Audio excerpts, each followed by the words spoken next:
So the key here behind this second part of the lesson in file 2 is we're not going to change the underlying algorithm that we chose in part 1. So let's go down with the ship and say for the rest of the series, so long as we can do it conveniently, we're going to stick with the algorithm from first principles that we rotate the existing smile to get the face to smile, to get the frowning face to smile.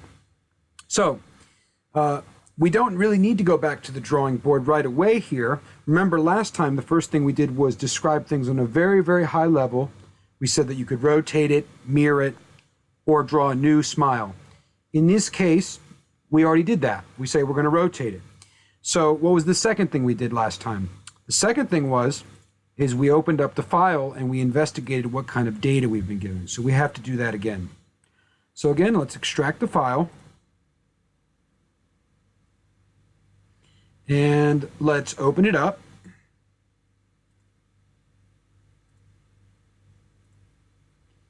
And let's locate the smile himself.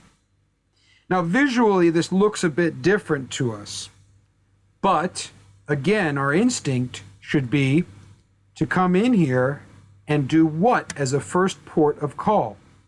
Investigate what you've been given as far as data is concerned. So let's take a look. Last time we had 3 circles and an arc. And this time, do we have the same thing? Yes. So far, so good. And there it goes. So I have just investigated the data and I see that I have 3 circles and an arc. And therefore, the mechanics should be the exact same as before. So if I click this guy, I right click and I say set multiple curves, boom. As long as I just hide this guy, who's the original data, that's a smiling face. Is it upside down in terms of the orientation of the screen? Yes, but the thing is we're not here right now to make this a perfect, oriented and do everything at once type of thing. We're just getting started out.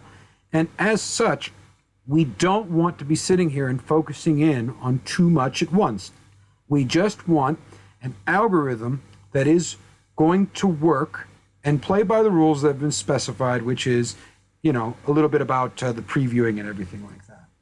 So to the computer, this data in file 1 versus file 2 is exactly the same.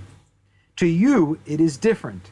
And this is a key example to highlight the fact that if you don't understand how to have empathy with the machine and how it understands objects that you understand as well, then you won't be able to create algorithms like this that get you useful work and useful insights.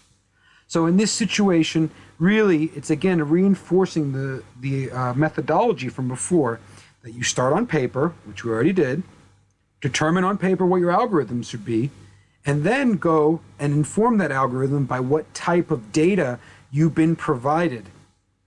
And in this situation, we've been provided the same data. So actually, the algorithm is file 1 or 2, does not really matter. Yes, that's the algorithm and it works.